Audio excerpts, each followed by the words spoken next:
Ons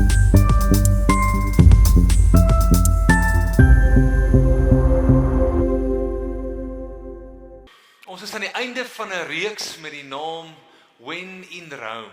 As jy dalk vandag besoek, ons het 'n hele klompie weke gehad wat ons saam gesels het oor een hoofstuk in die boek van Romeine, en dis die hoofstuk 12, waar begin, therefore in view of God's mercy, give yourself as a living sacrifice. This is your spiritual act of worship. Die hele Romeine 12 deurgegaan, ons het deur dit gewerk. Week 1 het ons gekyk, het Wesley gepraat na body on the line. Hoe gee jy jou lyf aan die Here? Hoe gee jy jou hele wese aan die Here? Week 2 het ek gepraat oor stay quiet and follow the stream. Do not be conformed to the pattern of this world, but be transformed by the renewal of your mind. You remember that? Ons het teruggekom en ons het mekaar gesê, right, hoe volg ons nie die stroom nie, maar hoe word ons meer soos Jesus? Week 3, It's My Play, het Ilan met ons kom deel. Week 4 was François, Closed Hearts Can't Build Open Churches, waar die hele hoofstuk gaan oor in, maar wat, hoe werk dit nou binne die kerk?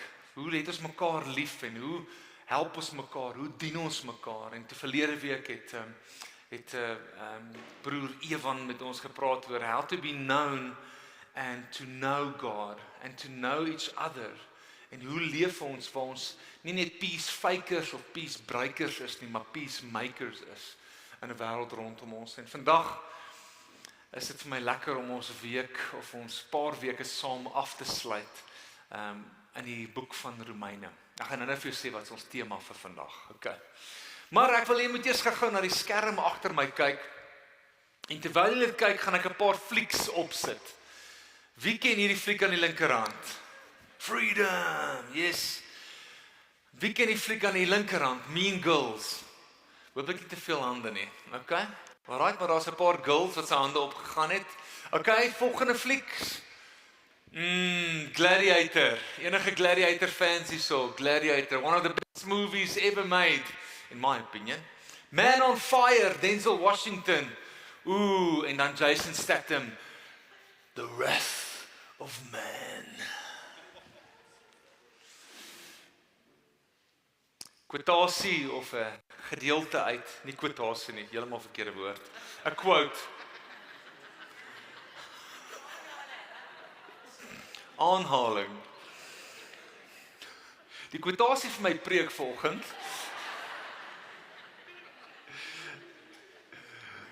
My name is Maximus Decimus Meridius, commander of the armies of the north, general of the Felix legions, loyal servant to the true emperor Marcus Aurelius, father to a murdered son, husband to a murdered wife, and I will have my vengeance in this life or the next.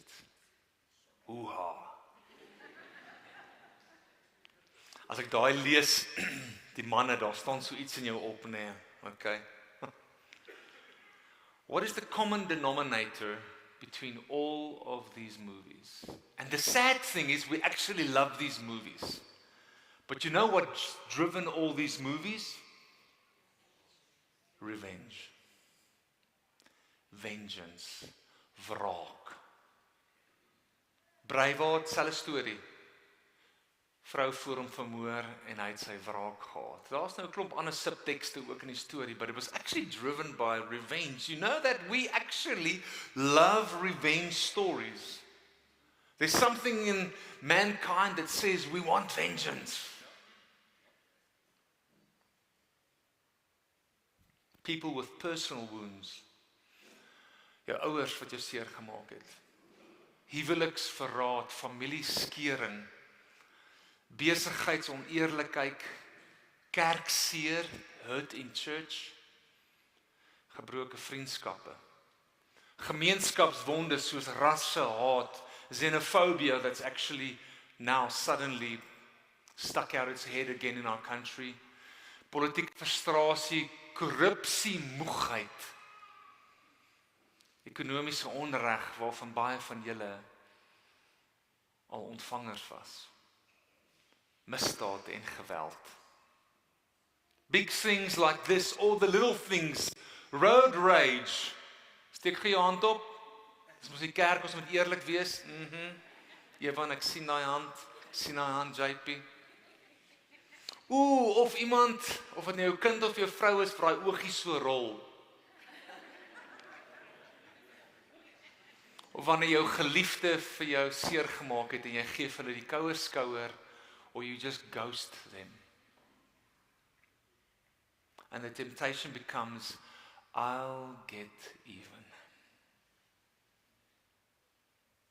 It's another way of saying I will take revenge, actually. Ek sal jou terugkry. Jy sien, die hartseer ding is dat baie van ons wil geregtigheid hê. We want justice. Maar eintlik wil ons wraak hê. Ons sê ons wil geregtigheid hê. Maar eintlik wil ons hulle net terugkry. Jy sien, ons speel daai gesprekke oor in ons kop en ons dink ons hulle gaan terugkry en ons vier eintlik die mislukkings van daai persoon, daai individu, of hulle nou ver van jou af is of naby aan jou leef. Ons vier dit. En dan word hierdie wond 'n broeiplek vir wraak in ons lewens. It's like a seedbed for revenge. So my theme for this morning is, when in Rome, I will be the judge. Ek sal die regter wees. Jy sien, die diepste menslike begeerte is dat ons actually van ons gewond is, of mense rondom ons gewond is of seer gekry het, wil ons eintlik geregtigheid hê. We want justice, né? We want justice.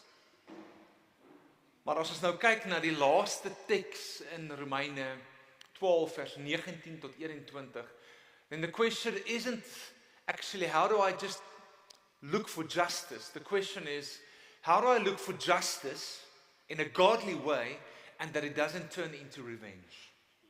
Geregtigheid sonder dat dit wraak word. En ons hele gedeelte in Romeine 12 eindig met hierdie een teks in 21 wat sê, do not be overcome by evil, but overcome evil with good. Kan ons dit gou saam lees? Almal hardop, is die agterop, 1, 2, 3. Do not become, nou maak ek heel de mekaar. 1, 2, 3. Do not be overcome by evil, but overcome evil with good. So, hier's die hele teks, 19 tot 21. Beloved, never revenge yourselves, but leave it to the wrath of God. For it's written, vengeance is mine. I will repay, says the Lord. To the contrary, if your enemy is hungry, feed him. If he's thirsty, give him something to drink. For by so doing, you will heap burning coals on his head. Do not be overcome by evil, but overcome evil with good. Moenie self wraak neem nie, geliefdes, maar laat dit oor aan die oordeel van God. En daar staan immers geskrywe, dis my reg om te straf. Ek sal vergeld, sê die Here. As jou vyand honger is, gee hom iets om te eet. As hy dors is, gee hom iets om te drink. Want deur dit te doen, maak jy hom vuur rooi van skaamte. Moet jou nie deur die kwaad laat oorwin nie, maar oorwin die kwaad met die goeie. Onthou, die konteks van hierdie is, dit is die Romeinse kerk, en hulle is in Rome, Gentiles and Jews in one congregation, one church together. And they're being persecuted by the greatest empire on earth, the Romans.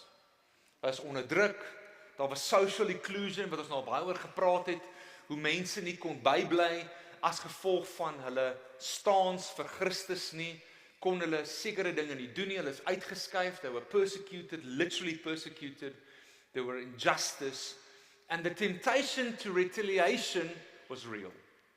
Om vengeance te neem, om wraak te neem, om te sê, maar ek sal julle terugkry, was definitief van die kerk. En nou die hele Romeine 12 begin met hierdie eintlik 'n opsomming van hoofstuk 1 tot 11 wat die evangelie verduideliking was, en dan by hoofstuk 12 sê hy, therefore in view of God's mercy, in die lig van die evangelie, in die lig van die waarheid, in die lig van wat hy kom doen, is sy genade, moet jy op 'n sekere manier leef. Eerstens begin hy in hoofstuk 1, in vers 1 en 2, gee jouself as 'n lewende heilige offer, moenie soos die wêreld word nie, staan uit. In Rome, when in Rome, don't do as the Romans do, you have to look different. En dan begin hy met 'n klomp morele, etiese kwessies, binne die kerk, buite die kerk, hoe hy wil hê ons moet leef. But everything has to do with in view of God's mercy. So onthou dit net wanneer ek in hierdie skrif nou gaan inklim. In view of God's mercy moet ons 'n paar goeders doen. So in the view of His mercy, it starts with moenie self wraak neem nie. Geliefdes, maar laat dit oor aan die oordeel van God. Never avenge yourself. We even have a movie and a whole series called The Avengers because we love revenge. Maar hy sê moenie. Never avenge yourself. Nie net somtyds nie. Die woord is wat? Is never. It's not partial vengeance. It's as those living in Rome and the Rome of this world that we are living in now. He says never avenge yourself. Nooit nie. Die woord daar is ekdikio, is die Griekse woord, and it literally means to exact justice personally or take judgment into your own hands. Ek sal seker maak geregtigheid word geskied. You see, the issue is not a concern for justice. The issue is who administers the justice. Baie belangrik om dit te verstaan. It's not, should there be justice? We'll see now in this text, there should be justice. Maar die vraag is, wie is die een wat die oordeel uitspreek oor die justice? Hy sê, do not avenge yourself, but leave it, gee dit oor, surrender it to the wrath of God. Dis my reg om te straf, sê die Afrikaans, ek sal vergeld, sê die Here. Why?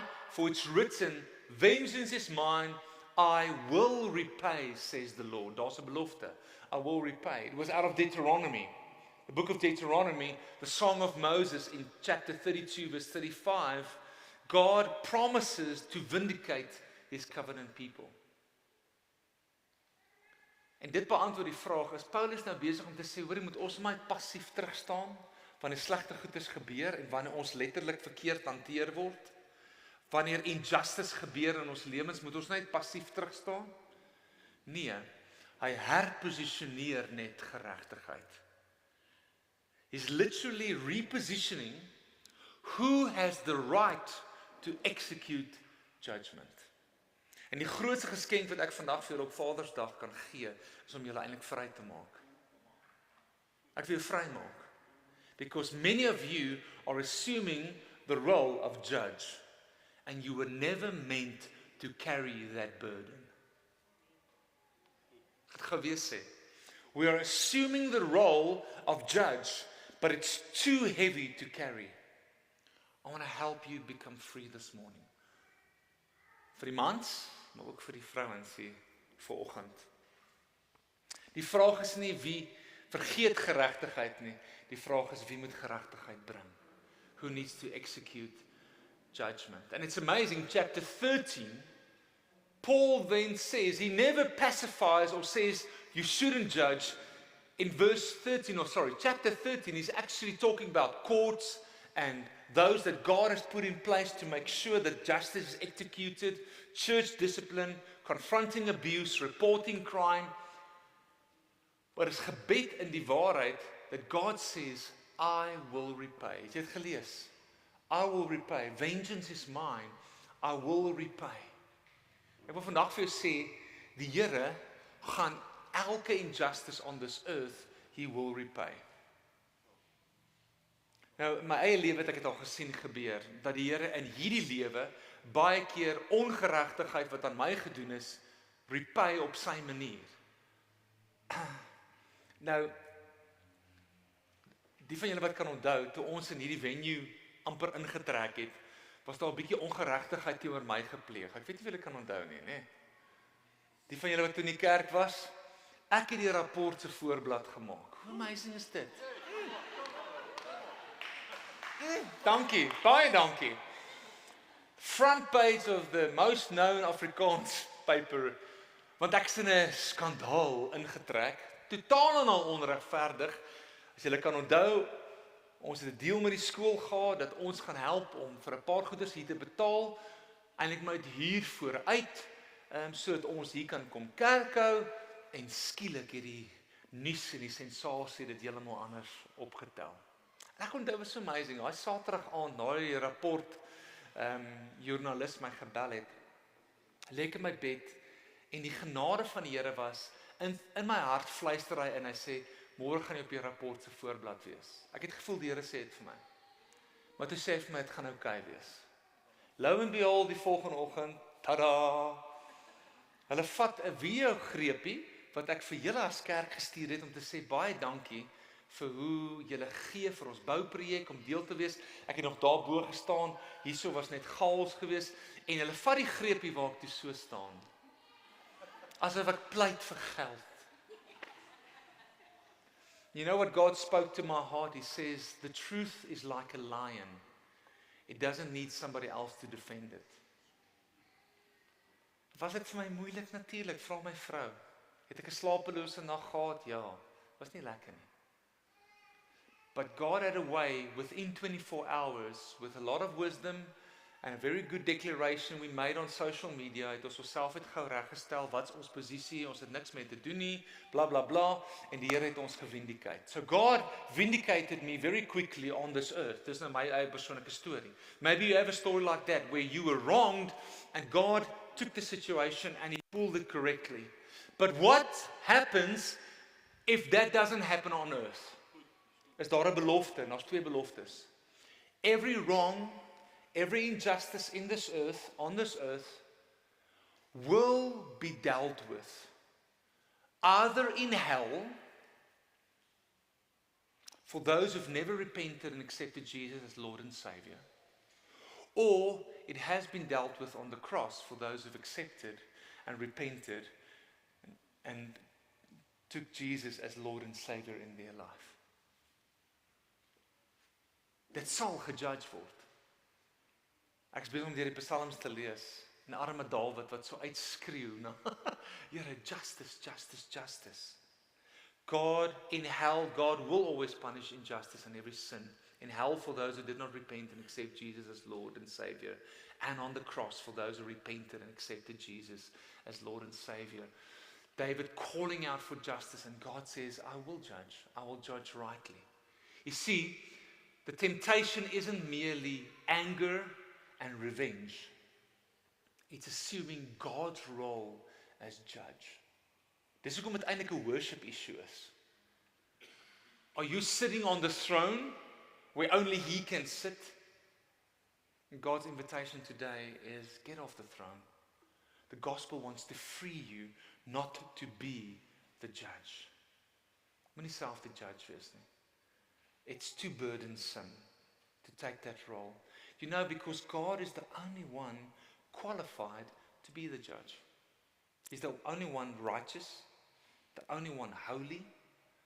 Hy's die enigste een wat gekwalifiseerd is om eintlik te kan oordeel. Want kom ons wees nou eerlik met mekaar, al dink ons is reg. Is daar altyd so 'n steekie wat ons wil inkry? Is daar altyd maar die eie ek, die onheilige drie-eenheid wat in ons wil opstaan? We were never created to be the judge. Like we were never created to be worshipped, we cannot handle the burden of being the judge. So wat moet ons dan doen? Wat sal ons doen dan as ons nie moet avenge nie? Vers 19 sê die volgende, hy begin met die woordjie geliefdes. Beloved. Beloved, do not avenge. Moenie wraak neem nie, geliefdes. Hoekom sit Paulus dit daarin?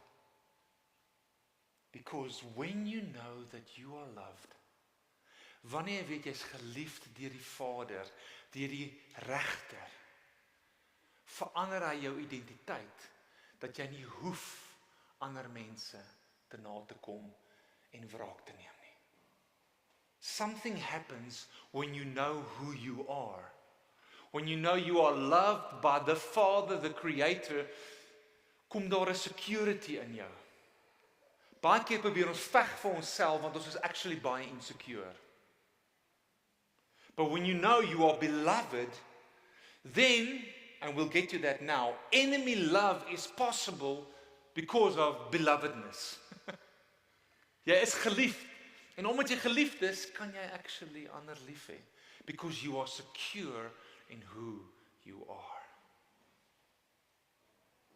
It's amazing that before believers are told what they must do, they are reminded of who they are. Hy sê dan, to the contrary.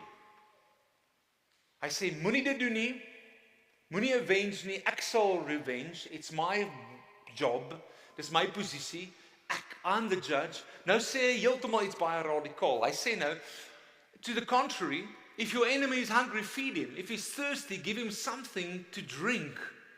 He's moving from what you shouldn't do to what you should do, and he's quoting out of the book of Proverbs.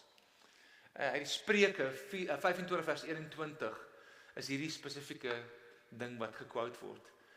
En dit is my so skokkend. Dit is eintlik skokkend. Ek weet nie of julle ook, is dit skokkend? Is die Bybel soms dit skokkend? Hy sê, moenie dit met jou vyande doen nie, maar doen nou heeltemal radikaals. Hy sê nie net duld of hê geduld met jou vyande nie. Nee, hy sê actually gaan dien jou vyande. Dis radikaal. Rome does it differently. Rome says, the world says, avenge, repay the wrath of man. Man on fire, braveheart, gladiator. Maar die Bybel sê heeltemal iets anders. En hierdie liefde is prakties. Geef hom kos, geef hom water, voorsien vir hom. Ek weet dis onverdiend, maar in eenvoudige dade doen iets heeltemal anders as wat hy heel moontlik aan jou sou gedoen het. For by doing so, you will heap burning coals on his head. It's not how can I shame my enemy, it's how can I serve my enemy. Jo, jammer jy het kerk toe gekom vanoggend. Want jy wil nie hierdie hoor nie. Ek wil nie hierdie hoor nie. Not how do I shame, but how do I serve? And this is not some sophisticated way of having revenge. Ja, sien, ek gaan jou 'n bietjie dien, soos jy bietjie kan sleg voel nie. Nee. Hierdie is soos regtig. I'm serving you. I'm loving you. I'm providing for you. Ek weet nie of jy dit al gesien het in jou lewe nie. As jy al hierdie gedoen het. Do you know what sometimes happens? Evil is exposed and it actually becomes a witness that other people think about what they did to you. En soms, nie altyd nie, kom hulle terug en hulle sê jammer. Want jy het hulle so uitgebul. Hulle raak eintlik vuurrooi van skaamte. Ek dare jou doen dit. Maar kyk 'n bietjie wat gebeur. Vers 21. Die klimaksvers, do not be overcome by evil. Hoekom sal Paulus dit sê? Do not be overcome by evil. Moenie deur sonde oorwin word nie, want sonde kan jou oorwin. Evil can literally grip your heart in such a way that revenge allows evil to reproduce itself inside the victim. Jy kan letterlik dit word wat jy eintlik oppose. Jy hou nie vir die evil nie, maar ek en jy kan dit actually word. We can be overcome. Onthou die eerste vers het gesê, do not be conformed to this pattern of this world. Moenie word soos hierdie wêreld nie. We can become evil. Daai selfde ding wat jou seer gemaak het, sê die Bybel en hy waarsku ons, you can become like that thing. You can become evil. You see, we can become conquered by the very evil that we oppose. But it says, do not be overcome by evil, but. Almal sê gou but overcome evil with what? With good. Overcome evil. How do we do that?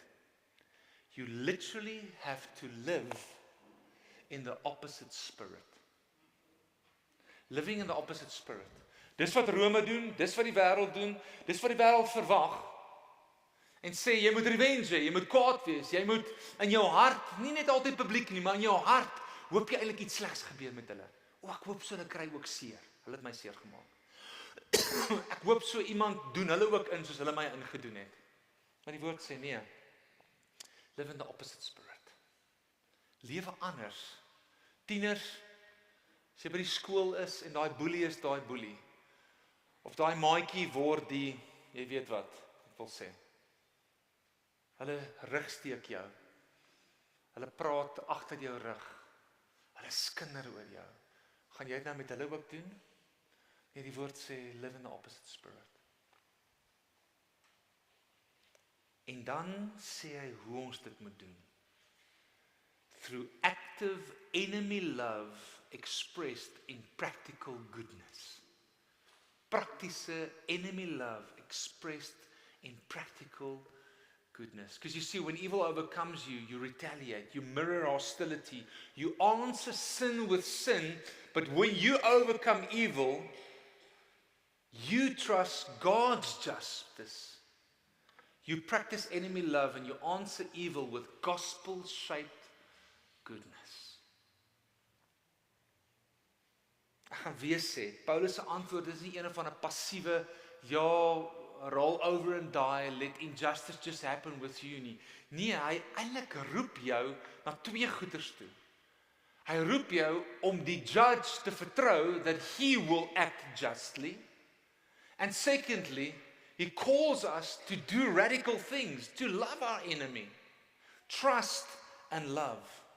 Hy roep ons om te vertrou dat hy sal oordeel. Remember, the promise was, I will repay. Ek sal of in hierdie lewe of in die volgende ene. I will repay. And secondly, he says, do good.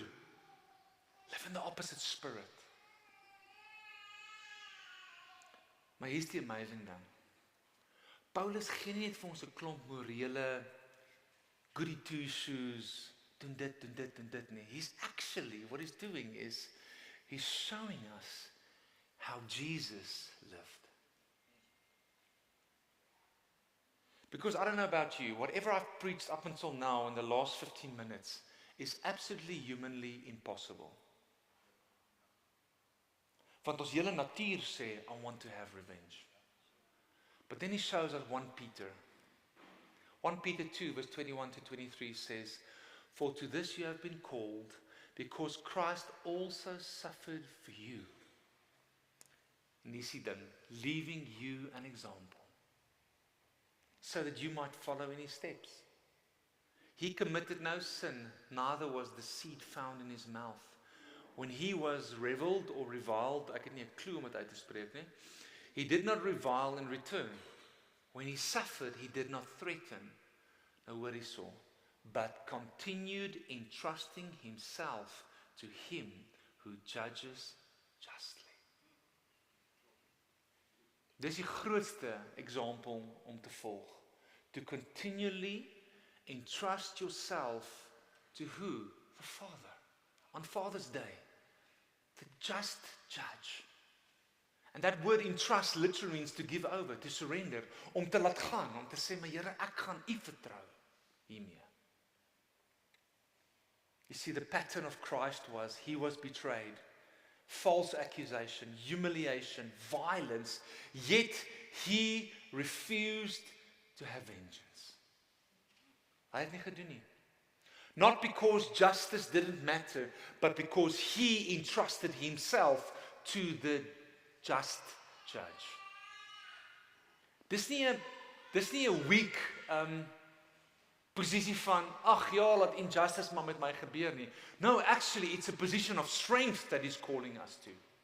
Where you're so secure because you are beloved, jy's geliefd, and you know that you have a Father and a judge who will judge rightly.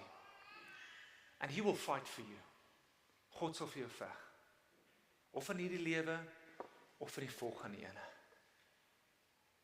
En dan roep hy ons as gelowiges to follow in his footsteps. Het hy nou het gesê nie, to follow his example.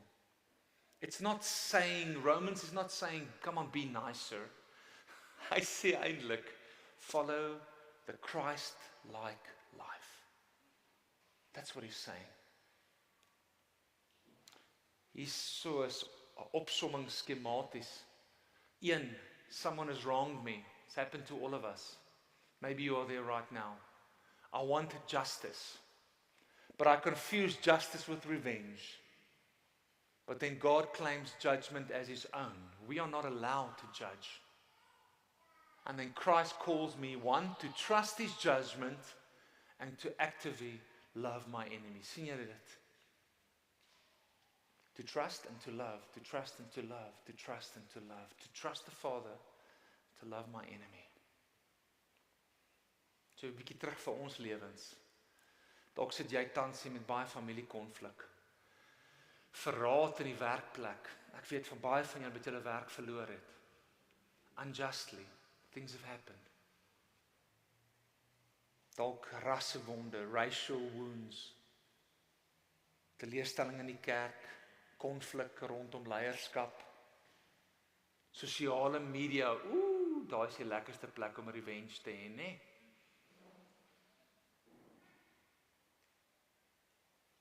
You see, it's not just about go and forgive people after today.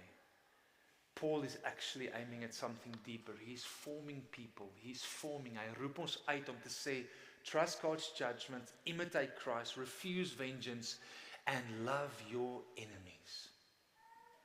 En ek weet, dalk sit jy hier vandag en in die geheim draai jy bitterheid in jou hart rond. Gevoelens van wraak. Jy wil eintlik net mense terugkry. Dalk sit jy vandag hier en is Vadersdag en jy is nie baie opgewonde oor jou pa nie. Want hy het jou seer gemaak. Hy het jou afgeskryf. En in die geheim hoop jy eintlik vir sy ondergang of iemand anders se ondergang. But maybe you've really been dealt with unjustly. Jy het regtig onreg beleef, maar dan moet jy vandag hoor dat God sien, dat God weet en dat God sal regverdig oordeel. He will fight for you. Ons het nou so mooi gesing, the battle belongs to you. I will fight on my knees by trusting in God. God wants to remove the burden of vengeance from your shoulders so that you can be free. Jy weet, dit is my so mooi. By die kruis van Jesus het gelyk of die kwaad oorwin het. Evil overcame good, but what happened 3 days later? Good overcame evil.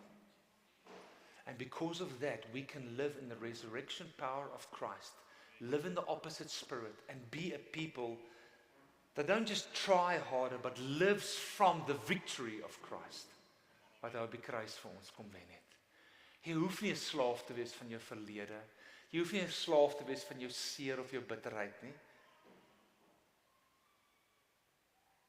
So imagine 'n gemeente waar ons bid vir ons vyande, waar ons vyande kan seën, waar ons bitterheid oorgegee word, vir ons goedheid wys deur ons liefde vir ons vyande. Dink aan huwelike wat herstel kan word, families wat versoen word, wrokke wat eens gekoester is, skielik net laat gaan word. Maar wat ons nog steeds sonde aanspreek sonder om te haat, waar ons steeds geregtigheid nastreef sonder wraak, waar ons kritiek verdra sonder vergelding. And you know what? That the world is watching and they're asking, why didn't they strike back? Why didn't they take revenge? You see, the world understands revenge. We know retaliation, but when we live in the opposite spirit, when we leave judgment and entrust judgment to God, when we love our enemies radically, the world starts to ask, how is that possible? And we can share the gospel with them. We can tell them humanly it's impossible, but supernaturally, when you are born again, the Spirit of God comes to live inside of you. And this Spirit inside of you says to you, do not take vengeance. Entrust to God and love your enemy. Becomes a witness to a world that is watching. So kan ek vandag vir jou in 'n oomblik die volgende vra. En dalk moet jy jou oë vir 'n oomblik net toemaak en net dink oor jou eie lewe. Who are you carrying around in the courtroom of your heart? Whose case are you still prosecuting? Where you are the judge. What burden of judgment has God never asked you to carry? En ek wil hê jy moet aan daai persoon nou dink. Ek wil jou vry hê. Ek wil jou nie seer maak nie. Don't want to expose it, but who's that person that you are really struggling to forgive?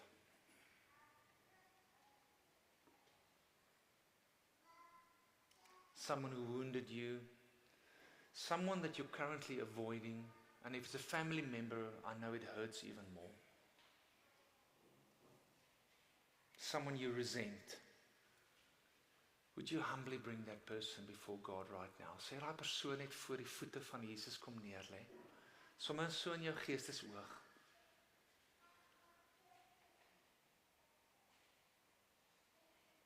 And then will you surrender that person into God's hands now? Sê jy die Here vertrou to be the righteous judge. Ek sien letterlik in my geestesoog hoe jy agter die bank uitstap, hoe jy daai hamertjie laat gaan, waar jy die judgment wil bring, jy wil hom slaan. You just get out of the judgment seat. So jy vir die Here dit gou oorgee. En ek weet dit is nie maklik nie, maar klim af van daai troontjie af. Dit beteken nie jy los dit nie. Do you know what you're doing? You entrust it to the faithful judge. Would you entrust it to God right now? Gee dit net oor na hom. Remember that God sees, God sien, God weet, en hy sal regverdig oordeel. He will always vindicate his people. Jy kan daaroor vertrou. Jy kan daaroor rustigheid hê. Let go of the burden to be the judge. And right now, would you mind forgiving that person? Ek ken hierdie gemeente goed genoeg om te weet wat ek nou vra is nie maklik vir 'n klomp van julle nie. Ek wil jou vry hê. Let go of the burden. Entrust it to God. Gee oor.